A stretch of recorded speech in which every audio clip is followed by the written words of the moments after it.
Going to tell you about why albumin is sexy for cell and gene therapy. Albumin is one of the most well-known proteins to science, well-characterized, and a lot of people think they know everything there is to know about albumin, but I'm hoping to share with you some information about why it is very useful in cell and gene therapies. So Albumedix, as a company, we focus on manufacturing a recombinant yeast-derived human albumin. We also use albumin as a drug delivery vehicle for half-life extension. We're going to talk about the first part mostly today. We're around 100 employees, a lot of IP associated with the company, over 250 granted patents. We have been around for actually over 30 years. We have products in, for example, the Merck MMR vaccine, which has been dosed in over 120 million children globally since 2006. And so this is a very safe, well-known protein to regulatory bodies. We have a very deep partnered pipeline with a variety of partners from, as I said before, the Merck MMR vaccine, the Factor IX Idelvion product with CSL Behring, and a number of other developmental programs. Now, one of the things that I'd like to discuss today is that while there is a lot of excitement and opportunity associated with cell and gene therapy, there are challenges in this field in terms of primarily the manufacturing side of the cell and gene therapy field. And you can see here from cell yields, cell quality, stabilizing cells, whether it be cryopreserving them, transporting them, and then the final formulation and efficacy of cells. On the other side, you have gene therapy viral vectors, where producing the viral vector at sufficient quantities for phase 1, typically not that big of a deal. But imagining what it would take to get commercial scale production is pretty daunting. You have the vector quality in terms of the purity of the vectors. Are they carrying the appropriate transgenes? Viruses tend to aggregate. They tend to be sticky. They tend to bind to surfaces. How do you prevent overfilling of your dose so that you can actually deliver what you want? So those areas that are in blue are areas that I'm going to present specific data then on how recombinant albumin can improve performance. So as you probably all know in this field, cell and gene therapy, cell culture evolved from using a lot of serum-derived components because cells grew very well in fetal bovine serum and BSAs and things like that. But as you move from a research-based cell culture activity to a highly regulated cutting-edge environment, what you really want is well-defined media, well-defined components. You have a cutting-edge viral vector, and you're going to use FPS. Seems a little tenuous. So we look at this situation as the use of albumin can be all the way from the beginning, the isolation, the expansion of your cells, the transformation of your cells, the final cryopreservation and formulation. Same thing for the viruses. Cells grow happier in these components. You'll produce more virus. You'll prevent aggregation and loss on columns and downstream processing. And then you'll prevent aggregation and loss in the final formulation. So, and then, of course, if you're using viruses to ex vivo transduce cells, there can be benefits. So I want to give you present some data on the use of Albumedix albumin in cryopreservation. So what you see here is we were approached by a small company called Excelia. It's a Spanish biotech company developing mesenchymal stem cell therapies. They spun out of the Banc de Sang, which is the Spanish blood bank, and they collaborate with the University of Barcelona.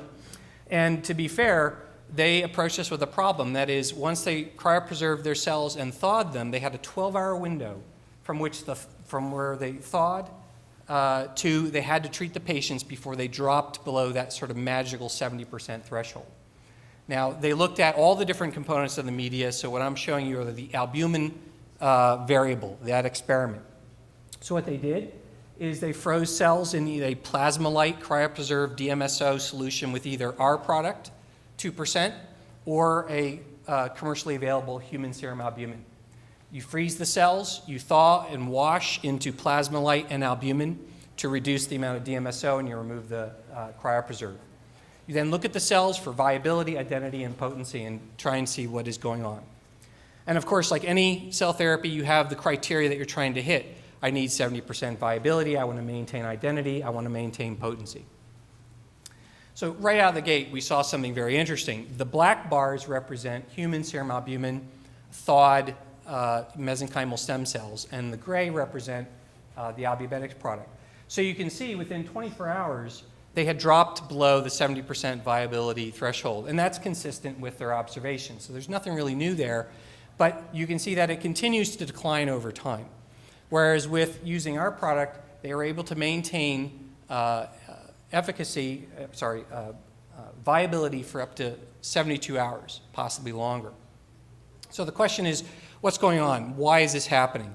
And so they looked at the ability of these formulations to either prevent late-stage apoptosis or enhance early-stage apoptotic state. And you can see on the late-stage apoptosis over time that the black HSA controls are increasingly entering into a late-stage apoptotic state and dying. Not, again, surprising.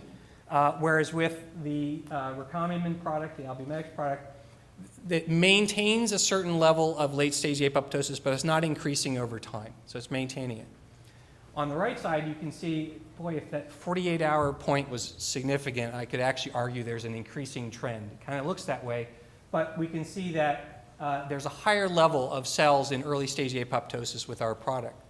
Now, I just want to point out that this data is actually more meaningful because it says that even if you inject your cells within your 12-hour window above 70%, the trajectory those cells are on upon injection are the black bars. They're dying as you inject them, and this could have implications for safety and for efficacy.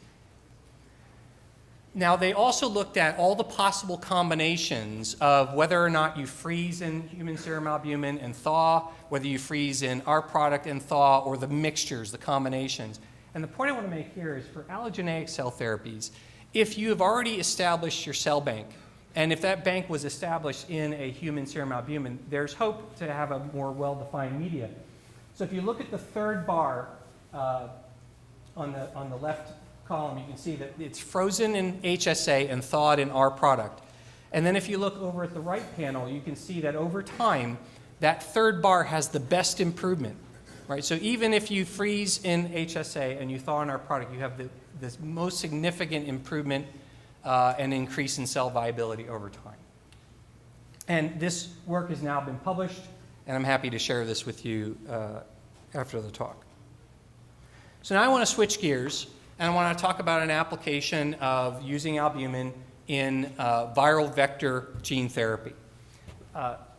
So there are two aspects I want to talk about here. One is preventing aggregation. Now, we don't have direct data in AAV, but this is work we did with Sanofi Pasteur. They approached us with a virus that would stick to any kind of glass, type 1, type 2 glass. They couldn't prevent it from sticking.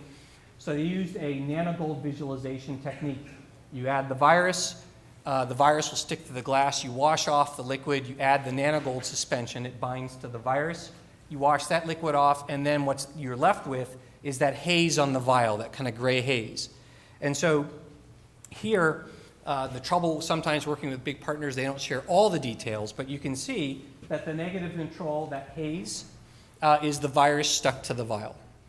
Excipients C, D, E, and F are common salts, sugars, amino acids, things like that try and prevent aggregation, and excipients A and B are our two products. So we were able to reduce nearly all of the aggregation adsorption to the glass. However, I think this might be more interesting.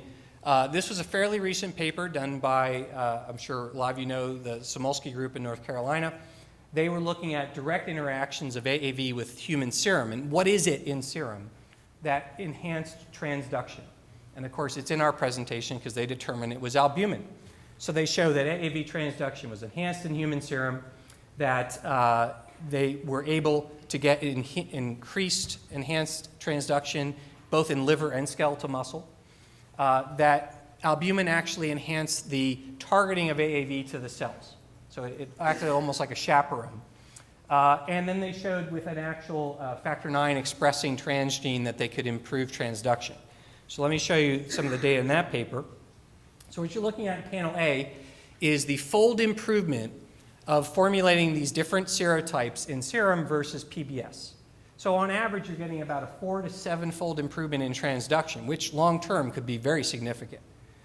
Below it, you see the actual liver transduction with a fluorescent reporter, the PBS being somewhat less, and then even as you dilute, so those numbers at the top are dilutions of albumin, you could see that you maintain a higher level of transduction with incorporating albumin in formulation. And then I'm going to just focus on panel D. Here they're injecting either a albumin-formulated AAV in one leg muscle and a PBS in the other. And you can see that, so on this one here, kind of the right leg muscle, that in all cases, the expression is higher than the PBS delivered AAV. And then finally, if you want to look at, does this work in a clinical setting, or not clinical, right, preclinical setting, here they're looking at the expression of factor IX protein, the activity of factor IX protein formulated with AAV, and then an actual model with a factor IX knockout. It's a bleeding disorder, so if you induce a bleeding event, it bleeds to a greater degree. And you can see that the HSA-formulated AAV was able to rescue the factor IX knockout to the wild-type levels, so it worked better. We have since replicated this data with an academic partner with our albumin, and you can see that depending on the concentration, that's 100 milligrams per mil on the left, 10 milligrams per mil, we see a concentration effect. So there's certain concentrations where we get on average 8-fold for AAV1, 5, and 6, and around 2.5-fold for AAV9. And we've also replicated this internally. This is at 10 milligrams per mil, which is the second data point here. So what we can see is that we get around a 2.5-fold improvement in transduction, which is consistent with our academic partner. Finally, I just want to say, why is it that this product may work better than HSA or other albumins that are available? Well, this product is made under GMP conditions, ICHQ7, as a clinical injectable grade protein. It is incredibly pure, incredibly consistent. So on the top left is the best rice-derived albumin we could source on the market, and you can see that it has a number of breakdown components, aggregates, cysteinated albumins. Our two products are on the right, so you can see that it is albumin. On the bottom left is a human serum albumin, again, with lots of breakdown products, aggregates, and cysteinated albumin. And then finally, this is work done with Health Canada looking at a glycosylation map. So these are sugars that are bound to albumin, and you can see across the panel those entries in red are our product, and they are the least glycosylated albumins on the market. This also has implications because certain sugars are associated with adverse events. So in conclusion, this is the most pure and consistent product available on the market. It provides both functional and regulatory benefits. It can increase cryopreservation viability, reduce viral aggregation and absorption, potentially enhance the AAV transduction and other viral vectors, and we're interested in collaborating with you to explore this further. So thank you very much.